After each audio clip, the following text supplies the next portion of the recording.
What would happen if the one man everyone feared was finally seen at his weakest by the one woman no one ever noticed?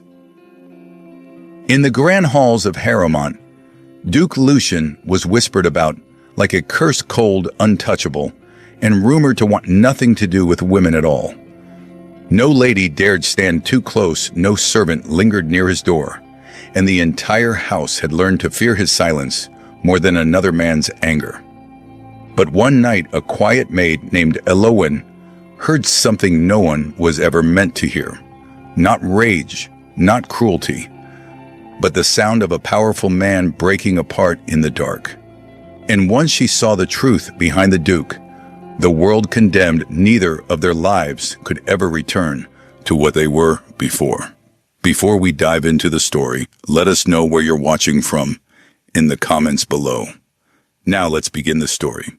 The Harrowmont ballroom glowed like a jewel box held up to the night. Crystal chandeliers hung in tiers, scattering light across gilded cornices and polished oak so clean it looked like dark water. A string quartet played with the calm authority of men who knew the world would keep turning whether anyone's heart did or not. Guests moved in perfect circles, velvet and silk lace, and diamonds. Each laugh measured, each compliment set like a pin into place. Everything was elegance. Everything was order. And yet the room had a flaw. Not a visible stain or a crooked frame, but a gap, an invisible hollow that people walked around without thinking, as if the air there was colder, sharper, dangerous. Couples glided wide of it. Ladies drifted along its edge and then veered away. Even the men who prided themselves on fearlessness kept a respectful distance, choosing conversation over proximity. At the center of that emptiness stood Duke Lucian Harrowmont. He was not tall in a theatrical way, not broad in a way meant to impress. He was simply present, straight-backed, one hand folded behind him, the other resting at his side like a blade not yet drawn. His black evening coat sat perfectly on his shoulders, immaculate, severe. In that glittering room of warmth and noise, he looked like a cold instrument. He did not smile. He did not speak unless spoken to, and even then, only when he had to. His gaze moved across the ballroom with a detached patience, as though he were watching the tide rather than people. Women looked at him and then looked away. Men nodded from afar and made sure their nods were respectful enough to be remembered, but not bold enough to be punished. Eliza? No, not Eliza. Tonight in this house, names changed. Tonight, below these lights, the world belonged to people whose names were printed on paper and carried across counties. Up here, a maid's name was a sound that vanished as soon as it was spoken. The music rose. The dancers turned. The empty ring around the Duke held until a young lady new to London's cruelty, bright-eyed with a kind of hope that had not yet been carved down, stepped forward. She wore pale blue satin and pearls at her throat. Her cheeks were flushed with courage. Her eyes fixed on the Duke as though he were simply a man who might be won with politeness and a smile. "Your Grace," she began, voice careful, rehearsed. "Would you honor me with a dance?" She extended her hand, palm up. Lucien turned his head. He did not speak. His eyes dropped not to her face, not to her bodice or her jewels, but to her hand, just the hand. It was as if he were looking at something dangerous that had been placed in front of him without warning. The light caught his irises, a pale gray, that seemed almost colorless, the shade of winter sky. The girl's smile faltered. The words died halfway out of her mouth. I apologize," she whispered, and snatched her hand back as though she had been burned. She took a quick step away, then another, retreating into the safety of her friends who pretended not to have seen. A ripple moved through the room, not loud, not obvious. London society did not gasp. It murmured. It did not shout. It let whispers do the work. You see, someone said behind a fan, he doesn't touch women. He never has. Not even for appearances, another replied low and eager. Not even to play the game. He doesn't want them, a third voice said, almost gleeful. He can't. A man laughed softly into his glass. Or perhaps he said he only ever wanted men. Haven't you heard a certain name? Elias Thorne. The name fell into the air like a drop of ink into water. Lucian heard it. It was clear in his face that he heard it. His gaze sharpened for the briefest moment, not in anger, something colder.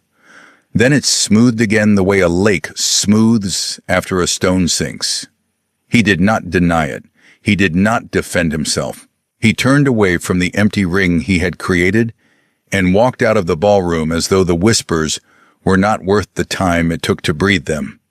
The crowd watched him leave, some with relief, some with fascination, some with a hunger that had nothing to do with romance, and everything to do with watching a powerful man bleed in public without a single drop of blood. And then the quartet lifted into a brighter measure, and the ballroom pretended nothing had happened.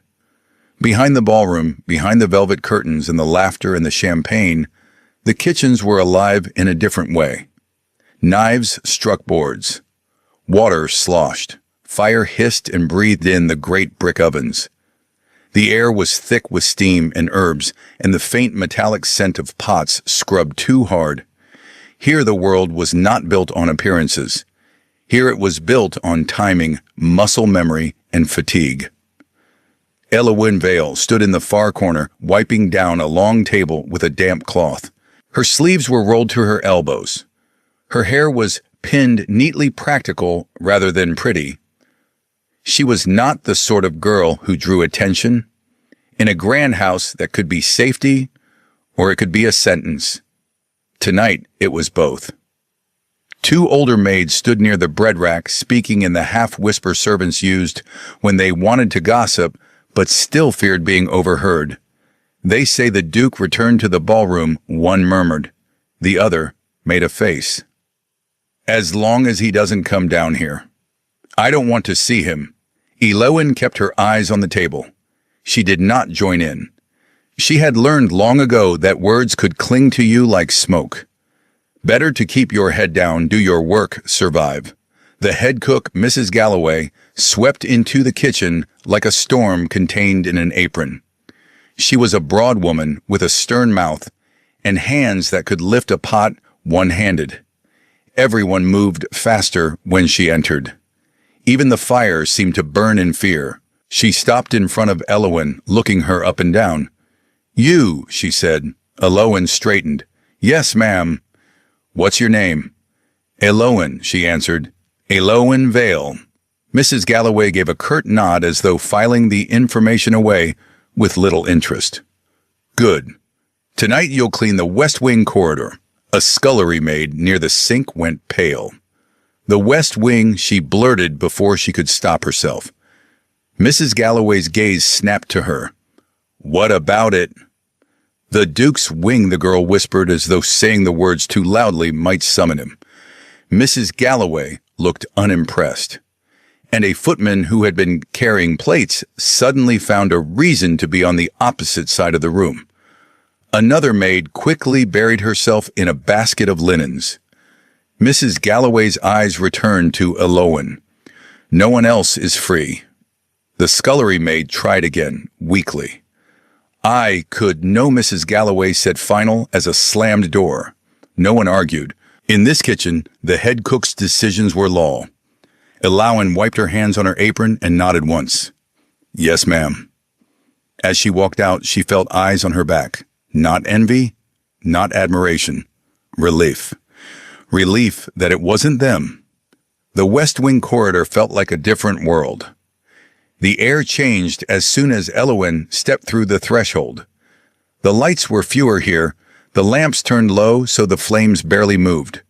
The carpets were thick enough to swallow the sound of footsteps. The walls were lined with portraits that seemed to watch in silence, their painted eyes following her movements. The coal was not literal, not the sort that made breath visible. It was a cold of absence, a cold of restraint. There were no maids passing through, no footmen, no murmured conversations. It was as if the rest of the house stopped at the doorway and refused to come further. Elowyn began her work the way she always did, methodically. She wiped down the rails, polished the brass, checked for dust in corners.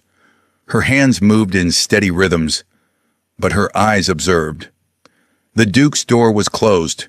No sound came from inside. Not a book page turning, not a clink of glass, not even the shuffle of someone moving in a chair. There were no signs of life, no abandoned tea tray, no half-read newspaper, no evidence of comfort. Only control. A room that looked like a man had walked through it and erased himself. Elowyn finished the last corner and straightened, feeling the dull ache in her shoulders. She shifted her cloth on her arm and turned toward the stairwell. That was when the sound came. Not the scratch of a rat or the creak of an old beam. Something else. Something human. A low, strangled noise caught somewhere between a breath and a broken sob. Elowyn froze. Her hands stopped, mid-air fingers curled around the cloth. She listened. The sound came again, quieter this time, as if whoever made it had immediately regretted it. It was not loud, not dramatic. It was the sound of someone trying with all their strength to keep from being heard. Elowyn took a step closer to the Duke's door. The corridor seemed to hold its breath with her. The sound repeated, thin, suppressed, painful. Not anger, not illness, grief. Her mouth went dry. She stopped in front of the door. The brass handle gleamed faintly. Her palm lifted, hovering inches from it. She could open it. She could also walk away. She was only a maid. She had no right to be curious about the private pain of a man whose name could crush hers without effort. Her fingers touched the handle. Then she pulled her hand back. She did not turn it. She did not knock. But she did not leave either. She stood there for a long time, listening as the sound rose and fell, each time caught and strangled before it could become real. Finally it stopped. Silence returned thicker than before. Elowyn swallowed, forced her breath to steady, and walked away. Her footsteps were soft, but inside her head, everything felt loud. She did not leave with fear. She left with thought. The next night, Elowyn returned. No one told her to. No one asked her why. She was assigned the corridor. She would do it. That was all. Still, she felt her heart beat a little faster as she stepped into that hush again. The lamps were low. The portraits watched. The air carried that same controlled cold. She worked quickly, wiping and polishing, letting the familiar motions steady her. And then again, sound. The same suppressed, broken breath from behind the Duke's door. Elowyn's hand tightened around her cloth. She looked down the corridor. No one. She moved closer. This time she did not stop 2 steps away. She crouched. At the bottom of the door, there was a thin line where light slipped through. Not much, just enough to show that a lamp burned within. Elowyn leaned down careful and looked. Inside the room, Duke Lucian Harrowmont was not standing. He was not sitting in a chair with the calm disdain he wore like armor. He was on the floor. His back was against the side of a settee, legs drawn in head, bowed so low his forehead nearly touched his knees. His black coat lay discarded, half on the rug, half on the polished floor. His shirt collar was open. His hair, always perfect in public, was slightly disordered, as though his hands had dragged through it without thinking. His fists were clenched in the fabric of his shirt near his chest, knuckles white. His shoulders shook, and yet no sound escaped him properly. Every time a sob tried to form, he swallowed it back down. Every time he exhaled, it came out like a quiet fracture. Elowyn did not understand how someone could cry so hard without making noise. It looked like suffering under discipline, like pain that had been trained to obey. She watched unmoving as time dragged itself forward. He did not stand. He did not call anyone. He did not reach for comfort. He simply sat there and endured. Elowin had seen men cry before, in villages, in taverns, loud, messy grief. This was different. This was a man who had been taught that weakness was unacceptable and was breaking anyway. A thought rose in her mind, unexpected and sharp. This is why they fear him. Not because he is cruel, because he is sealed shut. Because whatever is inside him is strong enough to terrify even him. Elowin shifted, intending to back away quietly. The floorboard beneath her foot made the smallest sound. Inside the room, Lucian's head lifted. His gaze snapped toward the door with instinctive precision. "Who's there?" His voice was low, rough, like a blade dragged across stone. Elowin went still, heart thudding hard enough she felt it in her throat. Silence stretched. 1 second, 2. Lucian rose. He moved faster than a man who had been broken should be able to. In 2 strides he crossed the room. The door yanked open. Cold air spilled out with him. He stood in the doorway, tall again, composed again, except for one thing. His eyes were red, not theatrically, not crying, just marked. His expression had already hardened, locking into the face the world expected. "How long?" he demanded. Elowin did not drop her gaze. She did not curtsy. Not because she forgot her place, but because some part of her refused to pretend she hadn't seen what she had. "Enough," she said. Lucian's jaw tightened. His voice lowered. Dangerous. "You saw nothing?" Elowin's mouth was dry, but her words came steady. "I won't tell anyone." He stepped closer, closing the distance until the corridor felt too small for both of them.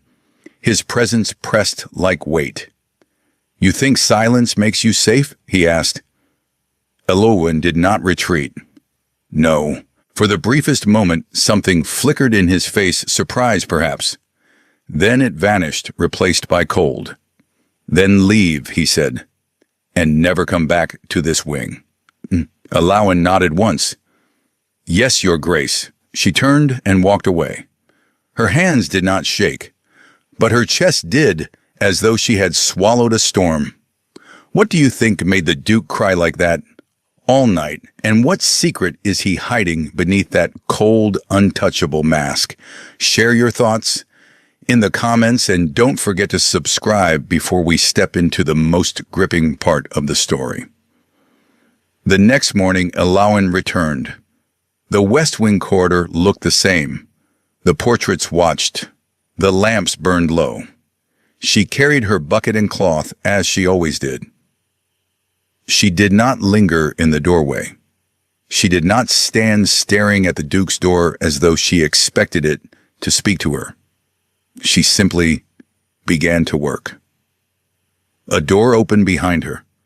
Elowin did not flinch, but she knew, without turning, who it was.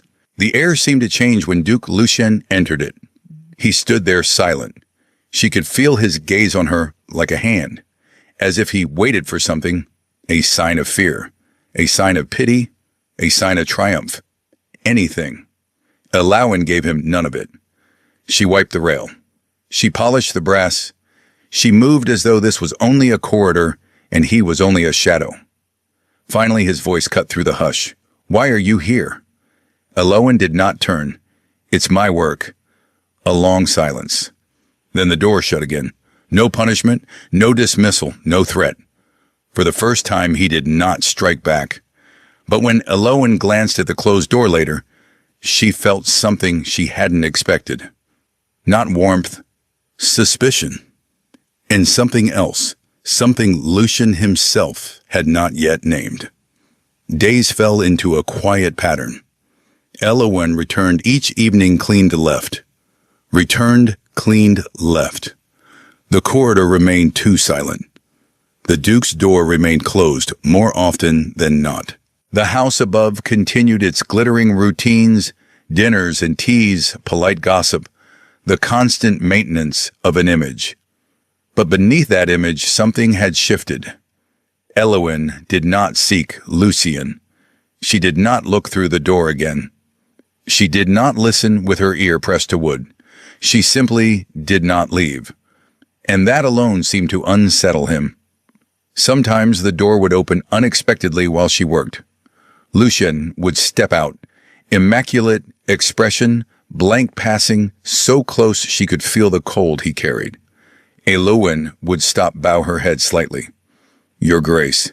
Lucien never returned the greeting. He would simply look at her for a few seconds longer, then courtesy required, then continue on his way. His gaze was not anger, it was assessment, as though he were trying to understand what kind of creature returned willingly to a place everyone else avoided. Once she caught sight of another maid at the far end of the corridor. The moment the Duke appeared, the woman turned quickly and vanished around a corner as if being seen was dangerous. Elowen stayed. A strange thing to notice, but it mattered. Lucien watched that too. One evening, Thomas Wren caught Elowen near the stairwell. You're still working up there, he asked, eyes darting. Elowen nodded. Yes. Thomas leaned closer, lowering his voice. Listen, avoid him. Elowen lifted a brow. Why, no one stays near him and stays... Well, Thomas whispered, he ruins people. Elowen studied Thomas's face. Have you ever been in his rooms? Thomas hesitated. No. Elowen's voice remained calm. Then what are you afraid of? Thomas opened his mouth, then closed it. His fear had no shape, only rumor. Elowen stepped around him and continued on. As she climbed the stair, a thought crystallized in her mind. They fear something they've never seen. It made the fear easier to spread. It made it harder to question. On the fifth evening, Elowen finished her cleaning earlier than usual. The corridor was still. Lucien's door was closed. There was no sound. Elowen held her bucket and cloth at her side about to leave when she noticed the small tray she carried from the kitchen, left over from another task. A teapot still warm. A simple cup. She stared at it. She didn't know why she did it. Perhaps because silence, when it stretches too long, becomes its own kind of cruelty.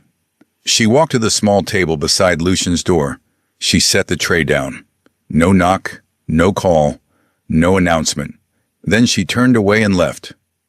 That night she lay in her narrow servant's bed with the sensation that she had stepped onto thin ice. In the morning she returned and found the tray still there. But the cup was empty. The teapot had been placed back neatly, handle-aligned lid straight. It was nothing. It was also everything. Elowen stood staring at it for a moment longer than necessary. Behind her, the door opened. Lucien stood in the doorway. He did not look at her.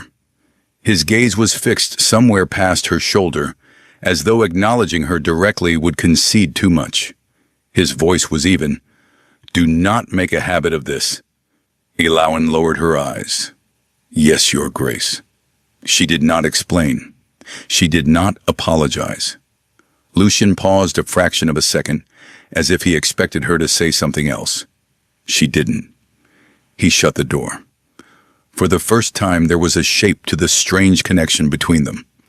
A small exchange, not commanded, not resisted, accepted in silence.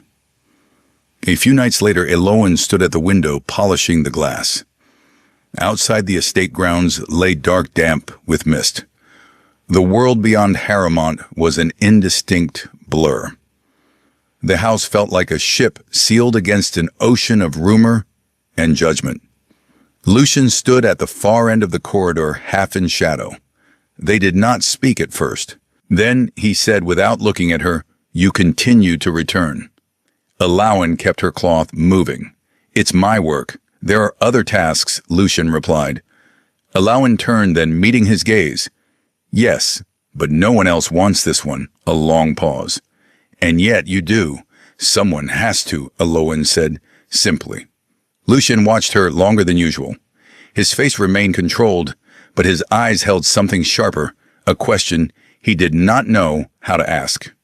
His voice dropped. "You should be afraid of me." Elowen did not flinch. "I think," she said quietly, "you've been afraid enough for both of us." The words fell into the corridor like a stone into deep water.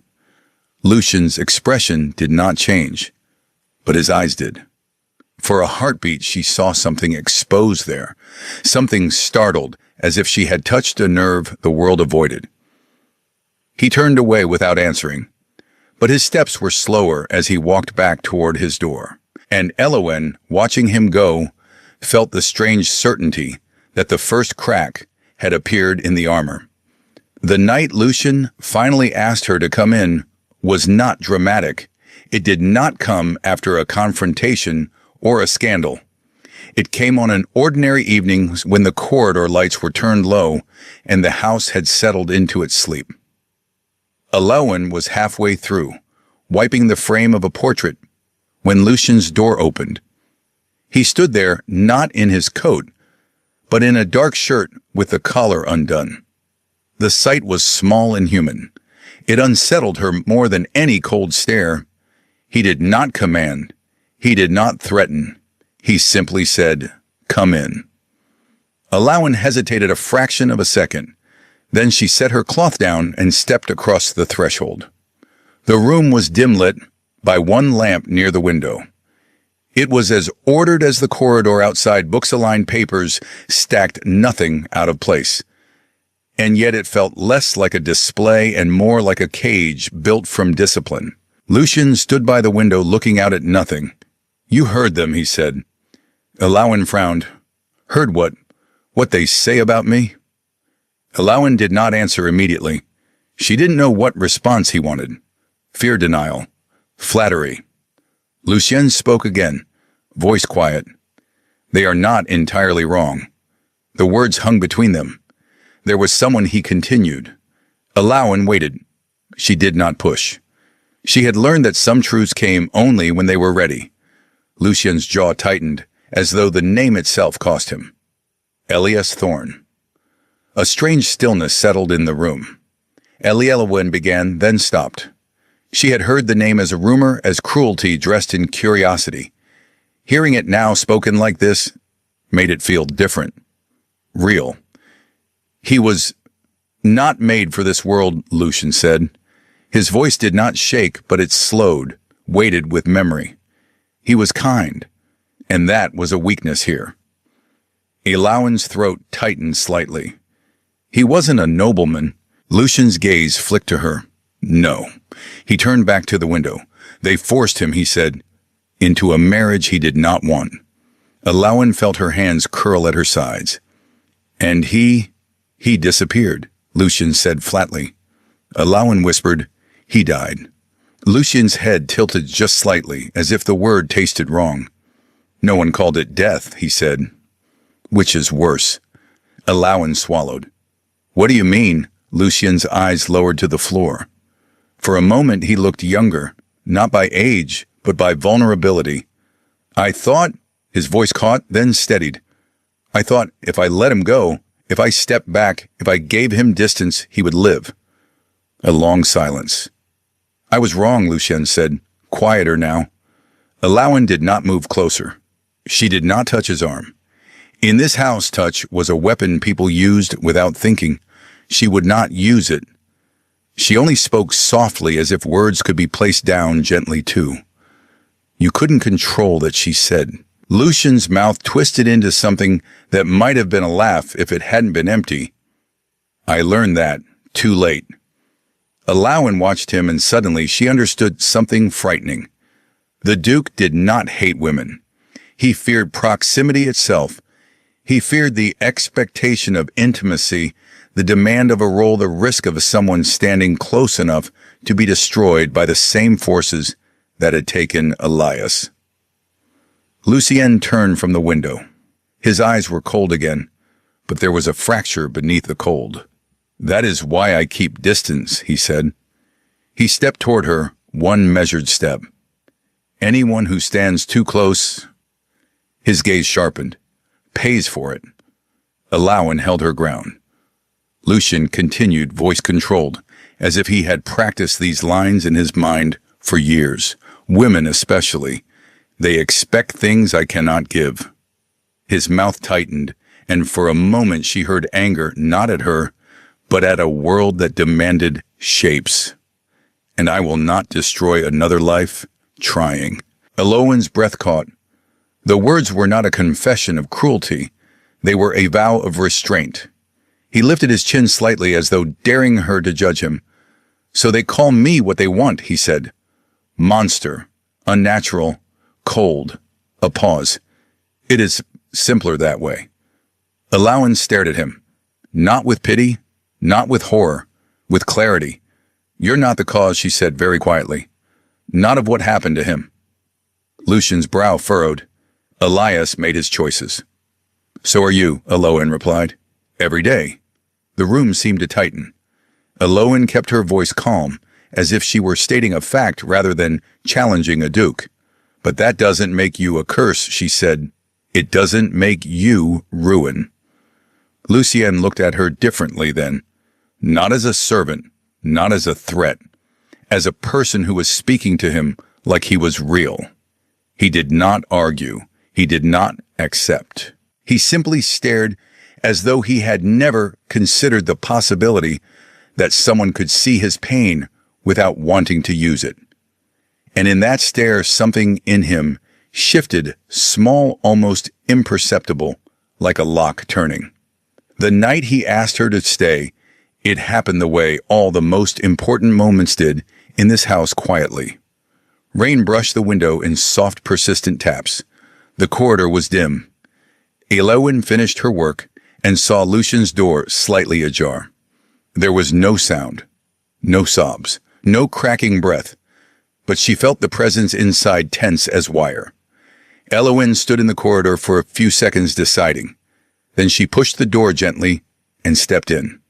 Lucian sat in a chair near the fireplace. The fire was low, only embers.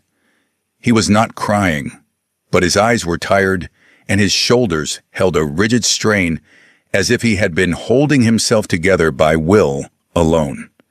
He looked up at her. He didn't ask why. He didn't tell her to leave. Alawen walked to the table and set down a cup of tea. She said nothing. She turned to go. Stay. The words stopped her like a hand on her back. Alawen paused. She didn't turn. She waited. Lucian's voice was quieter the second time, almost reluctant. Just stay. Alawen's fingers tightened slightly around the edge of her apron. She did not ask what he wanted. She did not step closer. She did not do anything that could be mistaken for pity. She simply moved to the side of the room near the window and stood there in silence. The quiet between them changed. It was not the quiet of fear. It was not the quiet of distance. It was a quiet with space in it, space that did not demand anything, did not threaten, did not judge. Lucian's gaze stayed on the fire. His hands rested in his lap, tense at first, then slowly loosening as minutes passed. Alawen watched the rain slide down the glass. Time moved. Lucian exhaled, and the sound that left him was not broken. It was simply breath. For the first time in years, he was not alone in the night, and for the first time he did not seem afraid of being seen. Alawen remained still, a quiet presence, in the corner of the room, as if she were a part of the furniture, except she wasn't. She was choosing to stay, and in that choice something it began that neither of them could yet name. Not romance, not yet. Not trust, not fully. But the first fragile step toward both. The Duke the world feared sat in a dim room with a maid no one noticed, and for the first time, the mask did not feel welded to his skin. Outside the rain continued. Inside the night held steady, strange, and quietly changed.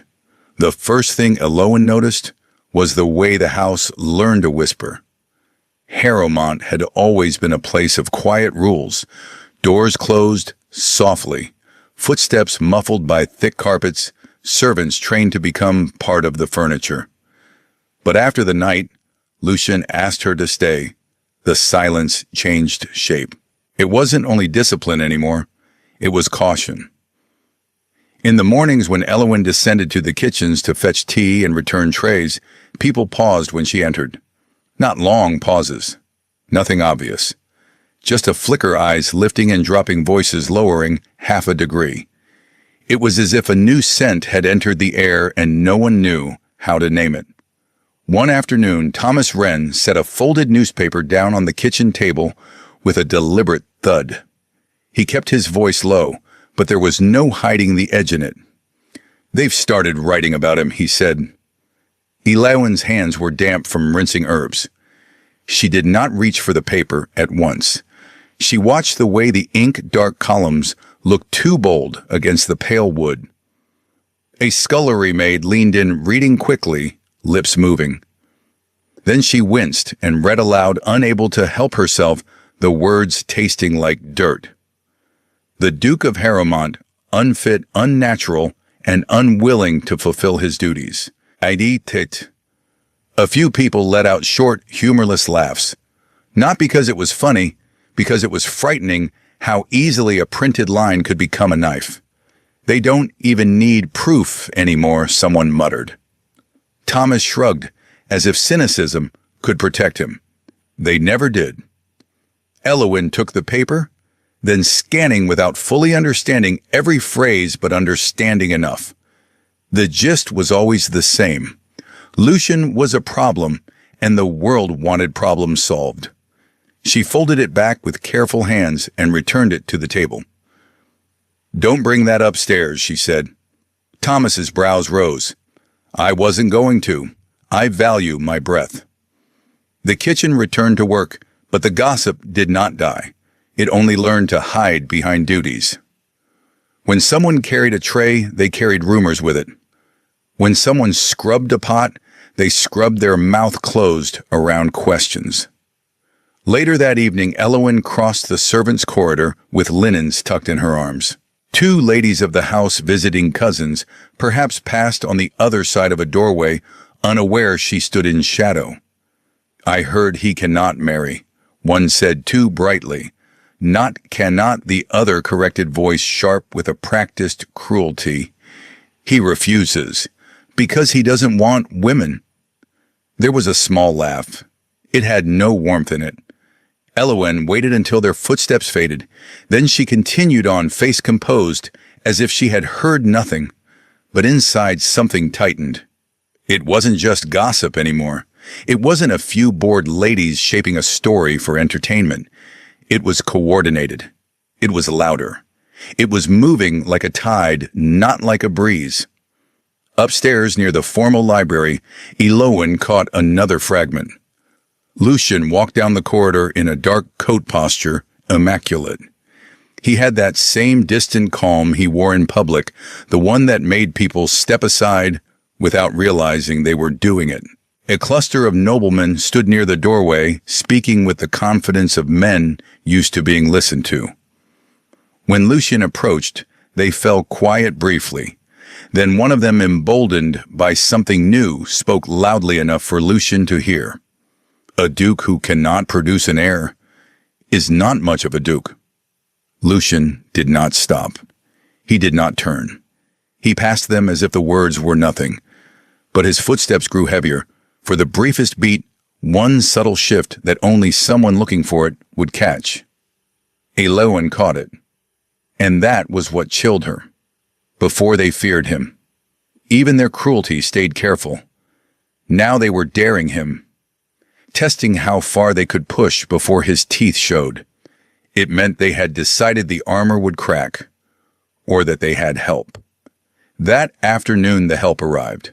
Elowen was in the corridor outside the smaller drawing hall when she heard voices change. It was the way people's tones smoothed themselves, the way a name carried a different kind of weight than Lucian's. Not fear, anticipation. She glanced down the hall and saw him, Lord Cedric Harrowmont. Lucian's cousin moved as though the house welcomed him. He was dressed perfectly, Every seam pressed, every cuff aligned. His smile was light practiced, the sort that made people feel seen without actually being known.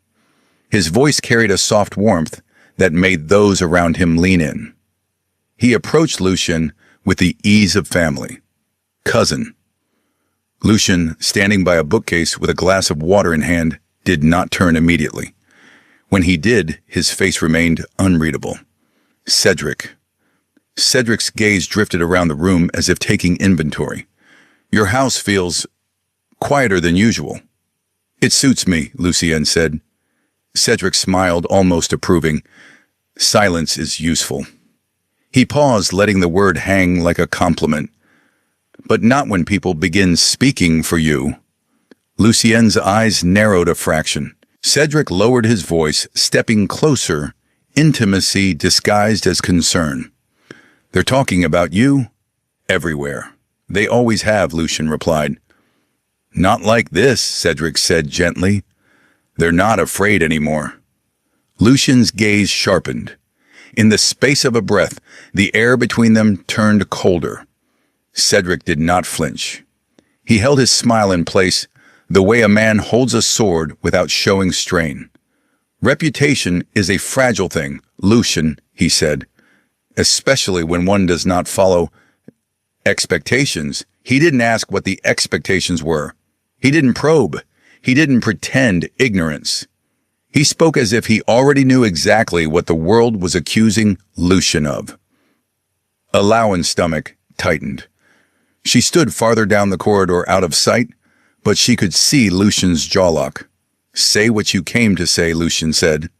Cedric sighed like a man burdened by duty. "You cannot keep living like this." Lucien's mouth curved in something too sharp to be a smile. "Let them try to move me." Cedric's head tilted. "They already are." And then, as easily as a man adjusting his gloves, Cedric added, "For your own sake, be careful whom you trust." Lucien's eyes did not move. "My trust has nothing left to offer you," he said quietly. Cedric's smile thinned, but he recovered almost instantly. "I offer you advice. Take it or don't." He turned away, leaving behind the lingering scent of a threat disguised as affection. Eloin watched Lucien remain still, glass untouched in his hand. It was not anger on his face. It was calculation, and something like recognition. That night, Alaoin carried fresh cloths to the storage rooms behind the kitchens. The hallways there were narrow, functional, and poorly lit places where the house's grandeur dropped its mask. As she passed an auxiliary corridor, voices reached her from a half-open door. She stopped in shadow breath held. Cedric's voice was unmistakable, soft controlled. "The pressure must increase," Cedric said. Another man answered lower.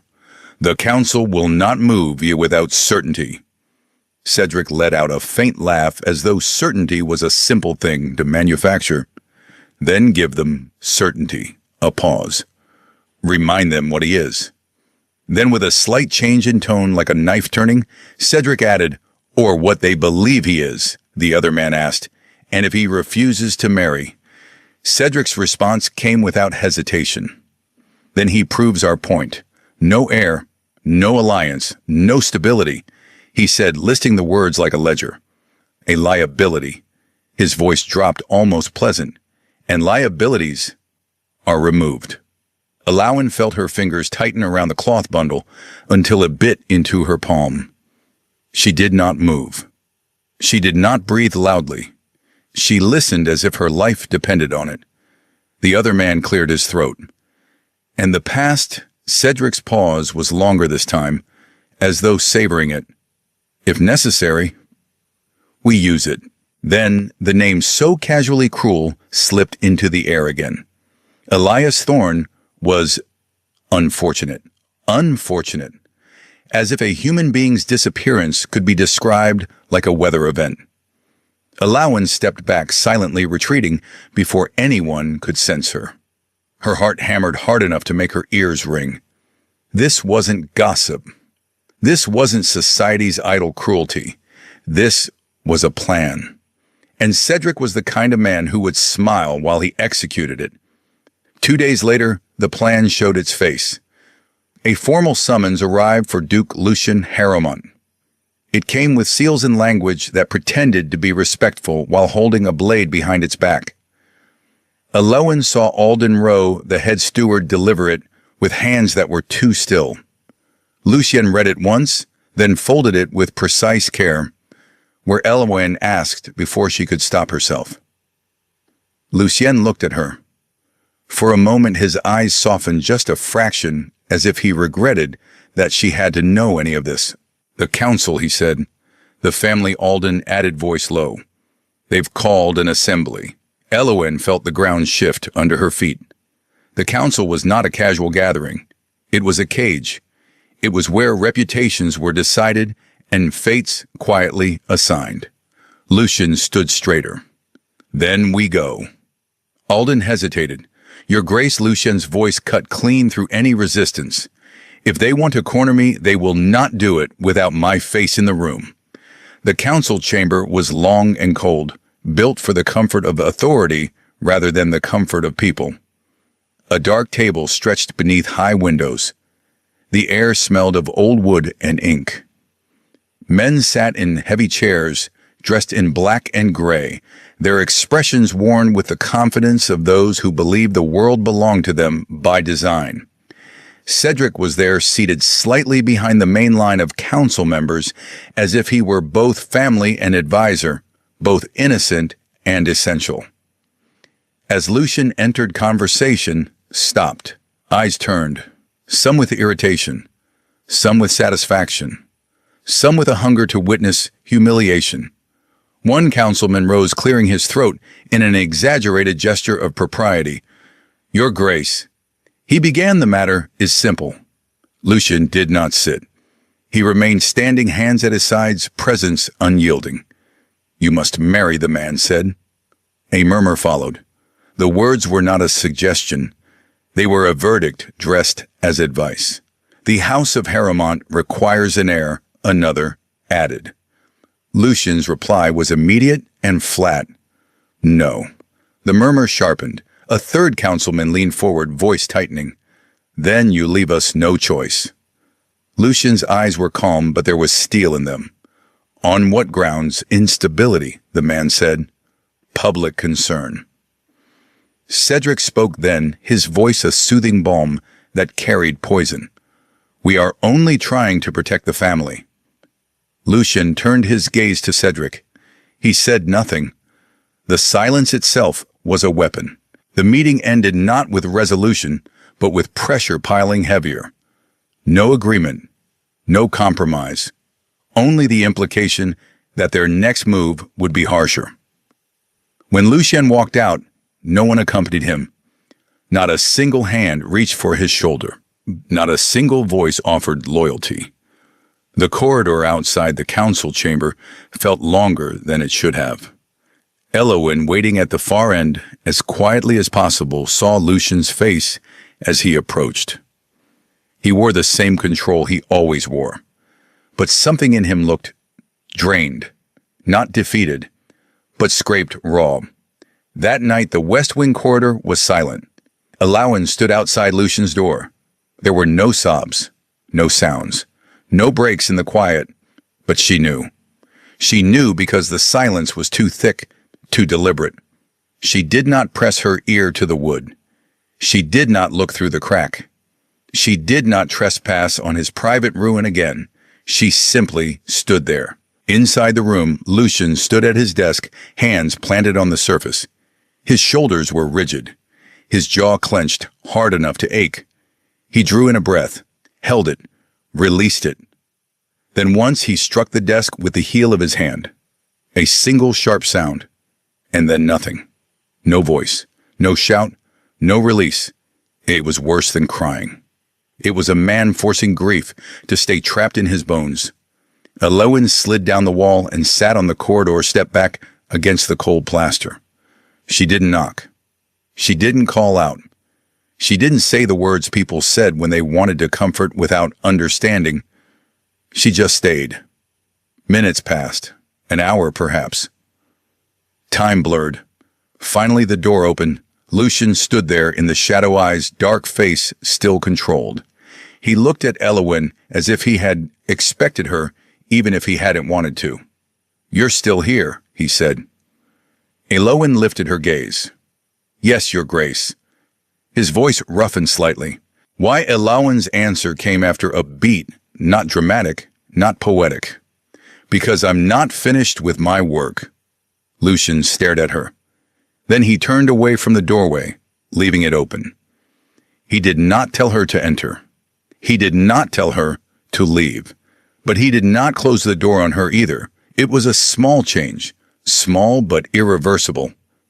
The next day, Cedric returned. This time he did not arrive with gentle concern. He arrived with certainty.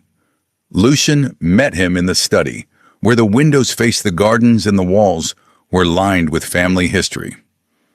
Cedric stood near the desk, hands folded behind him like a man rehearsing authority. "This is your last chance," Cedric said. Lucian's expression did not flicker. "You speak as if you have already decided."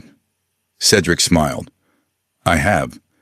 He stepped closer, voice lowering. "The question is, have you?" Lucian's gaze was sharp. "I have decided I will not be owned." Cedric's smile held, but his eyes hardened.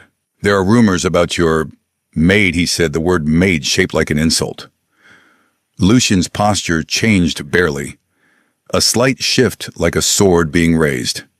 Cedric noticed it. He always noticed weakness in others. It would be unfortunate, Cedric continued smoothly, if she became involved. There was a beat of silence in which the threat hung naked. Lucian's voice dropped to something lethal. "Leave." Cedric lifted his hand slightly in false surrender. "Think carefully, cousin." Then he walked out as calmly as he had walked in. Lucian remained in the study alone, staring at the door after it closed.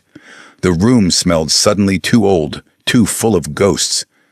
For the first time, the choice was no longer only his. Cedric had made sure of that. That night, Lucian found Elowen in the small sitting room adjacent to the West Wing, a place she used to fold linens when the corridor was quiet. She looked up as he entered. His face was too still. "You will leave this house," he said. Elowen blinked once. "No, it is not a request," Lucienne replied. "I'm not accepting that order," Elowen said, voice calm but firm. Lucienne's eyes sharpened. "You do not understand what is coming." "I understand," Elowen answered. "You're preparing to surrender." Lucien's jaw tightened. "I am protecting you." "No," Elowen said again. "You're giving up." A long, heavy silence filled the room. The words landed like a slap because they were true. Elowen stepped closer, not into his space, but close enough that her voice could be quiet. "If you choose," that she said, "then everything you endured until now means nothing." Lucian stared at her as if he had never been spoken to like that in his life. Everything in him wanted to push her away and call it duty. Everything else, everything human, wanted to keep her. He turned his face slightly as if looking away would help him breathe. "Cedric will destroy you," he said, voice low. "He will use you because you are—" He stopped. "Because you are visible now," his mind finished. "Because you matter to me." The part of him he tried to kill admitted. Elowen read it anyway. "You think you can spare me by making me leave," she said softly. "But if Cedric already noticed me leaving, won't erase that." Lucian's eyes flicked back to her.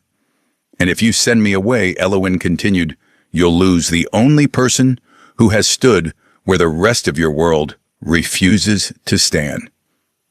Lucian swallowed. His throat worked as though the words were lodged there. In that moment, he understood the truth with sick clarity. He did not fear losing titles. He had lived without warmth for years. He feared losing her, and he hated himself for how much that fear mattered. Lucian stood still for a long time, as if his body had become a statue and only his mind moved. Then he turned toward the door. Elowen's heart dropped. She thought he was leaving. She thought he would choose silence again. But he stopped at the threshold, back to her voice low enough that it sounded like he was speaking to himself. "Then I will not yield." Elowen did not answer. She didn't need to. The change in her eyes was enough. For the first time, Lucian was not reacting, not retreating, not sacrificing himself to avoid conflict. He was choosing, not for power, not for the family name, for the person who didn't leave. After that night, Harrowmont moved with a different rhythm, not louder, not more chaotic, more focused. Lucian shut himself in the study, pulling old correspondence from drawers that smelled of dust. He wrote letters in his own hand instead of dictating to clerks. He called Alden Rowe in after midnight when the rest of the house slept and no one could overhear. Alden came reluctantly, his face lined with the exhaustion of a man who had spent his life keeping a house running and feared anything that could break it. "Your Grace," Alden said, standing straight beside the desk, "if this fails, the estate will sink with you." Lucian did not look up from the paper he was reading. "If I do nothing, it sinks anyway." Alden held his breath for a beat, then nodded once as though making peace with the truth. "Then I will start with the old records," he said quietly. Elowen became the silent thread moving between rooms. She carried messages sealed in plain envelopes. She memorized names, schedules, patterns. She watched servants who suddenly looked too eager to speak to strangers. She listened to the way certain footmen's loyalty shifted when Cedric's name was mentioned. She did all of it without anyone noticing, because people did not notice maids unless they wanted to. Lucian gave her one task that seemed small, almost harmless.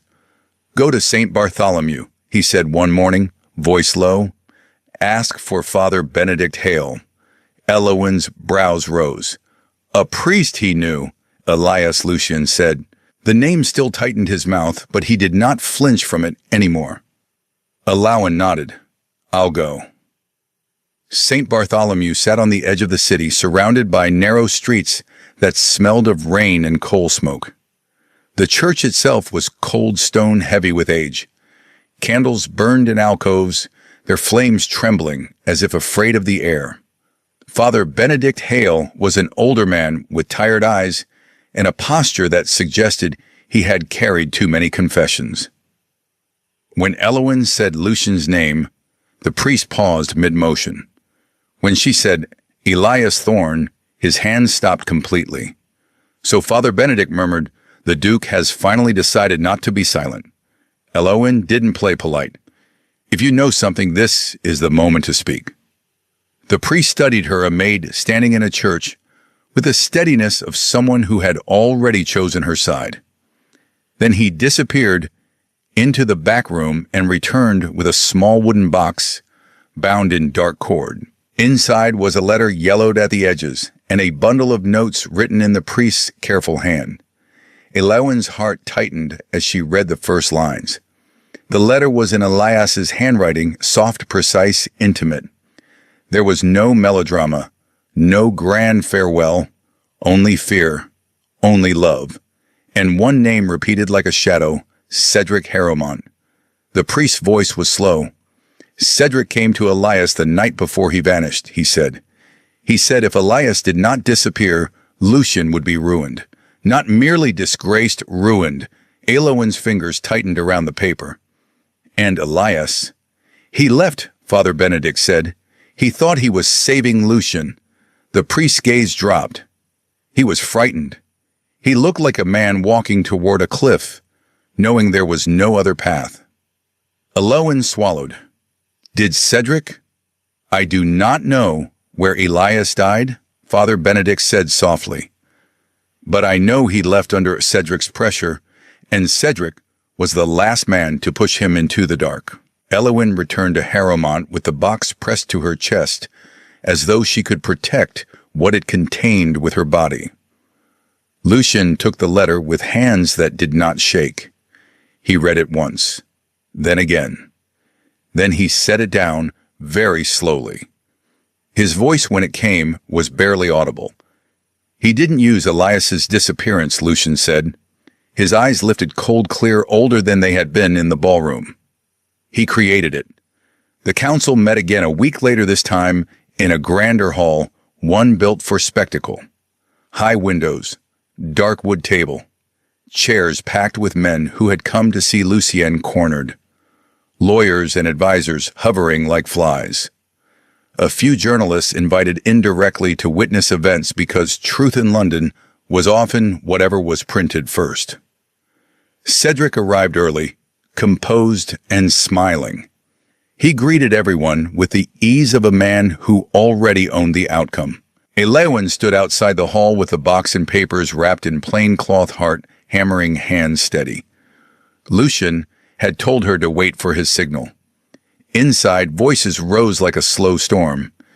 "He won't come," someone scoffed. "He's afraid," another replied.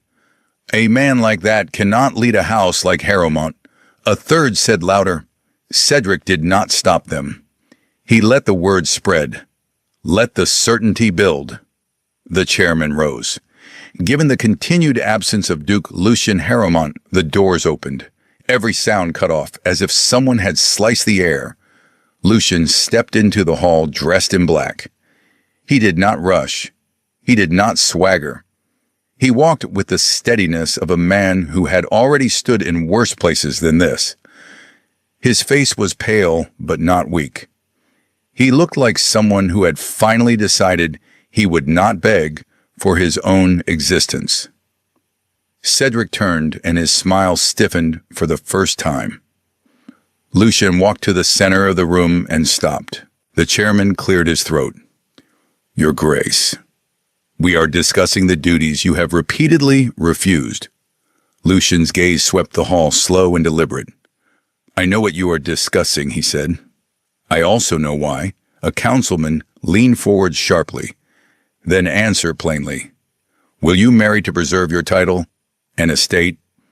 Lucien's answer was calm. "No." The room erupted.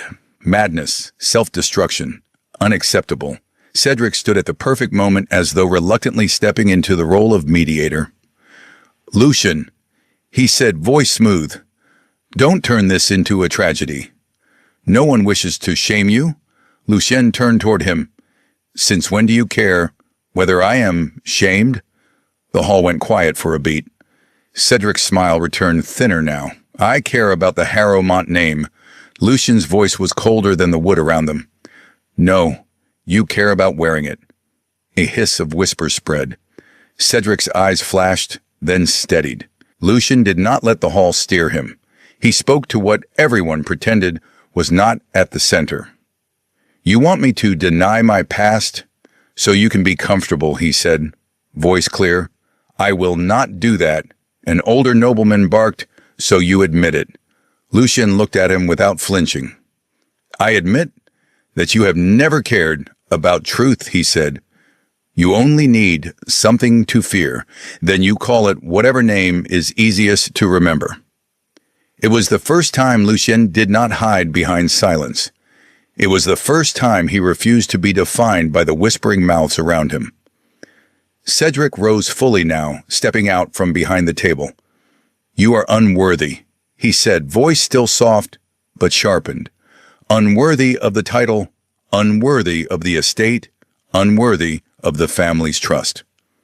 Lucien's face did not change. Cedric continued, making sure the whole hall heard. "A man who cannot offer the house a future should not cling to its past. You are a mistake we have tolerated too long." Some men nodded. Others looked away. No one objected. That silence was more brutal than Cedric's words. Lucien stepped forward one pace. His voice did not rise. It carried anyway. "I am not what you call me," he said. "Not a monster, not a curse, not a justification for your cowardice." Cedric's smile snapped into something colder. "Then what are you?" Lucien held his gaze. The man you have tried to destroy for too long, who has not died." Cedric's smile vanished. "If you have anything to say," Cedric said, "say it with evidence, not with tragedy." Lucien did not glance toward documents or plead for their belief. He simply said, "Very well," and he looked toward the doors. The whole hall turned as one. Cedric turned too. For the first time that morning, genuine caution flickered in his face. Elowen stepped into the hall. She wore her maid's dress, plain, unadorned, unwelcoming in a room like this. She carried no jewelry, no signal that she belonged among men who wore power like perfume. But she walked straight. In her hands was the wooden box and a bundle of papers bound in cord. Whispers erupted immediately. "A maid. What is this? A stunt?"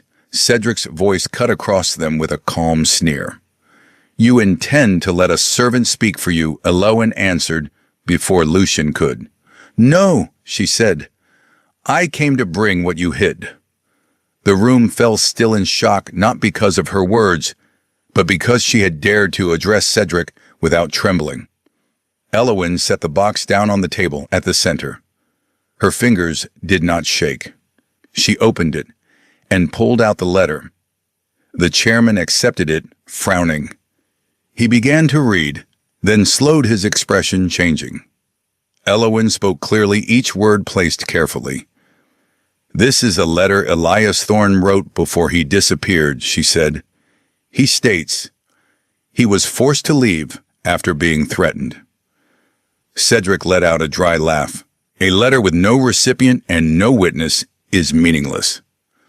Elowen lifted the priest's notes next. "Then what of the priest who met Elias the final night?" she asked. A councilman took the pages, flipped quickly, then stopped. His eyes narrowed. Cedric's name appeared again and again. A line stood out, unmistakable. "Lord Cedric warned that if Elias did not disappear, the Duke would be ruined." Cedric moved forward. "Enough." Lucien stepped between Cedric and the table, voice like ice. "Not yet." Alden Rowe emerged from the back row, then carrying an old ledger bound in cracked leather. He bowed just enough to be respectful without surrendering. "I cross-referenced the carriage logs from the night Elias vanished," Alden said. "An unregistered carriage left the side gate under direct order from Lord Cedric's residence." Cedric's head snapped toward him. "You dare," Alden continued without looking at him. The driver disappeared 3 days later. His name was removed from the payroll, but the payment copies remained in older archives. The hall shuddered with outrage. An older nobleman stood abruptly, voice loud, with disbelief. "You did not merely smear the Duke. You staged this disappearance?" Cedric's composure finally cracked. "I did it for the family," he snapped. "He would have ruined us all." Lucien looked at him with a coldness that had nothing left to burn. "No," Lucien said. "You did it because you wanted my life to vanish, so you could wear it." The chairman called for guards. 2 men entered.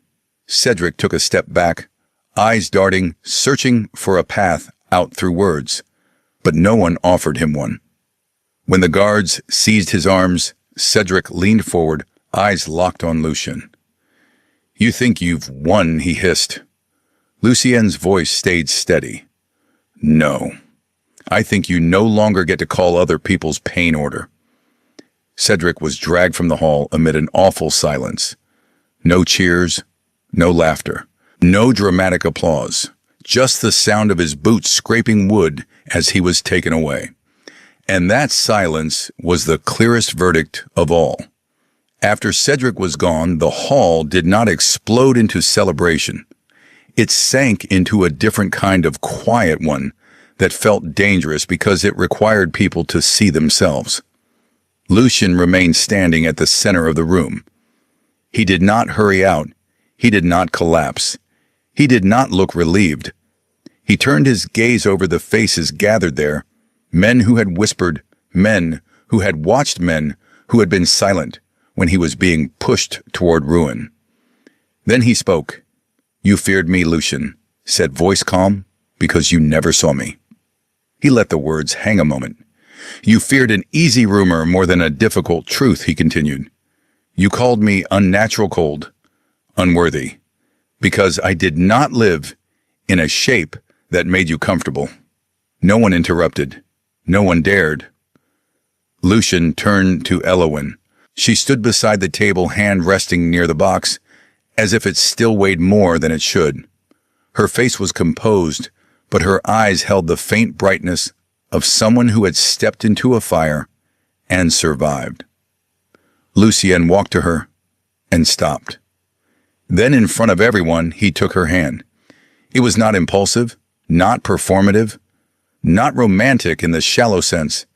It was a choice placed exactly where it would hurt and matter most.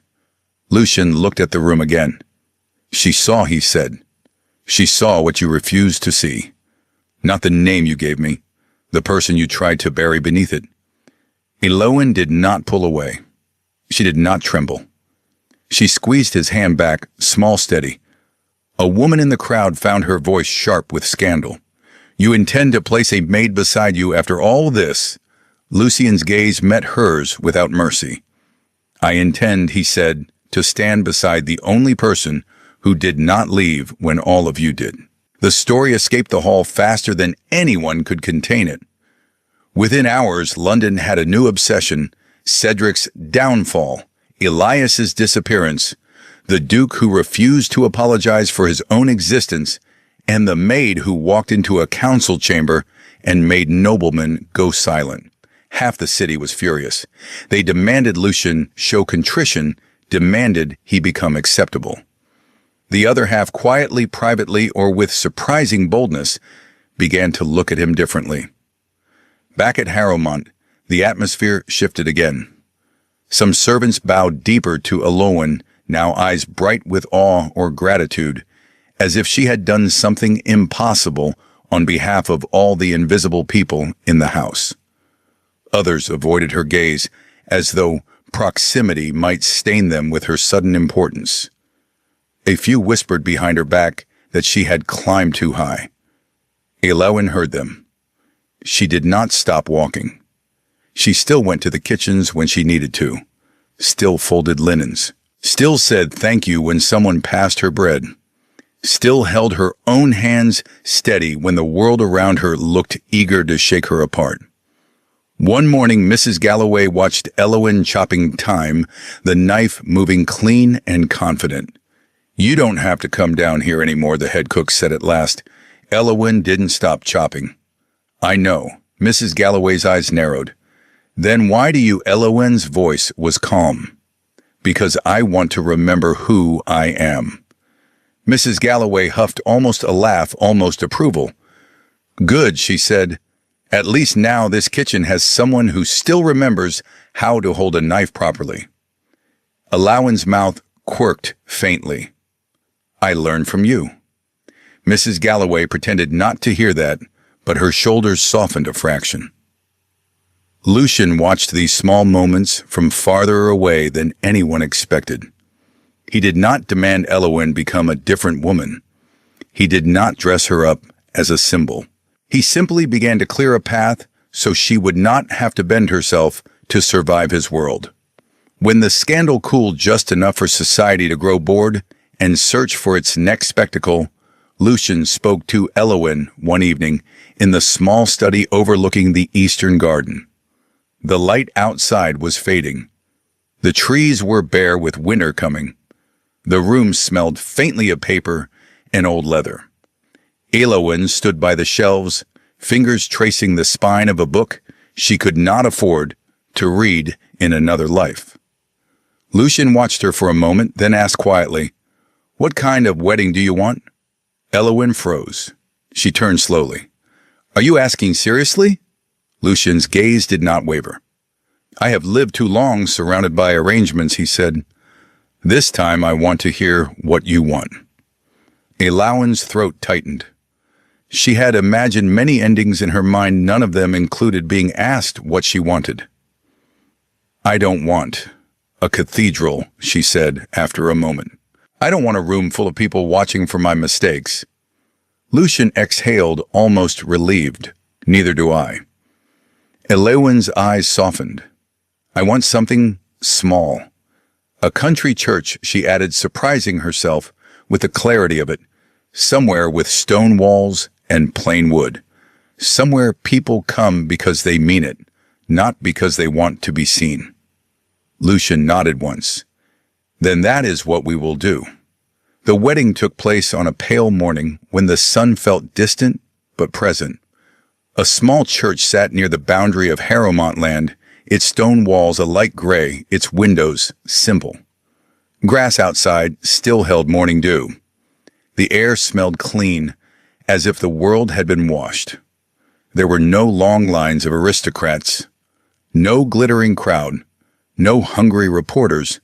Instead, the pews held people who had been part of Elewin's life in ways London would never understand. Alden Rowe stood in the first row posture, rigid as always, eyes steady as if guarding the moment itself. Mrs. Galloway arrived in the finest dress she owned, her stern mouth softened by the faintest hint of pride. A few long-time servants from Harrowmont sat quietly, hands-folded, faces strangely tender. Father Benedict Hale stood at the altar, his voice calm and unshaking despite his age. Elewin wore a gown that did not try too hard to be noble. It was simple, clean, and honest like her. When she stepped into the aisle, Lucian was waiting at the front. He was not cold. He was not distant. He looked at her with a kind of peace that the ballroom version of him had never contained. As Elewin reached him, Lucienne leaned close enough that only she could hear. "You're still you," he murmured. Elewin's eyes stung. "That's the part I fought to keep." Their vows were not long. They did not need to be. Every word carried the weight of everything they had survived. When Father Benedict pronounced them, Lucian did not rush to kiss her as a spectacle. He lifted her hand first and pressed his lips to her knuckles, slow, reverent, as if honoring the hands that had never turned away. Then he kissed her gently, firmly, as if the act itself was a promise I will not hide. I will not retreat. Outside the church, there were no grand cheers, just the wind-small flowers, tossed by a few smiling hands, and laughter that sounded real. It was enough. They did not need the whole world's approval. They only needed the rest of their lives to be free of other people's fear. Weeks later, Harrowmont felt different. Not because its stones had changed, but because the air inside them had. The West Wing corridor no longer felt like a place holding its breath. The lamps still burned low. The carpet still swallowed footsteps. But the cold of absence was gone. Elewin returned to the room that had started everything, not because she needed to, but because some part of her wanted to see it with new eyes. The lamp inside burned softly. Curtains moved slightly with the night breeze. The room felt lived in now, not staged. Lucian lay asleep on a chaise near the window. He was not rigid, not braced for attack, not trapped in half-wakefulness. He was simply sleeping. A deep, quiet sleep so rare it felt more precious than any ceremony. Elewin sat nearby with a book open in her lap, though she did not read. She watched his face, the lines that had softened, the tension that had finally learned to loosen. After a while, as if sensing her gaze, Lucian's eyes opened, not with alarm, not with that sharp soldier instinct that had once snapped him awake. Slowly, calmly. His eyes found her immediately. A warm silence settled between them.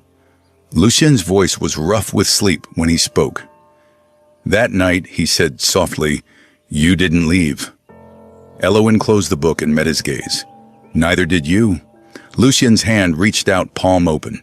Elewin placed her hand in his without hesitation, as if it had always belonged there. In that room, there were no whispers, no labels, no council chambers, no threats dressed as concern. There was only a man the world had feared and a woman the world had overlooked, holding on to each other in the quiet aftermath of a storm.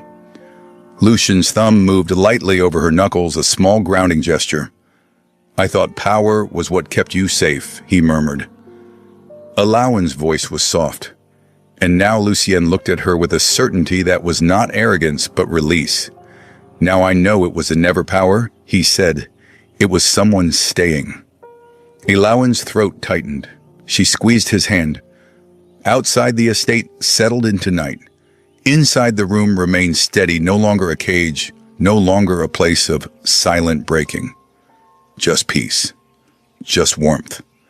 Just two people who at last were not alone in their own lives. Thank you for staying with us through this story of quiet courage, hidden pain, and a love that saw beyond fear and judgment. If this story moved you, we'd love to hear. Your thoughts, feel free to share them in the comments and leave a like if you enjoyed it. And if you'd like to discover more powerful stories like this, consider subscribing so you don't miss what comes next.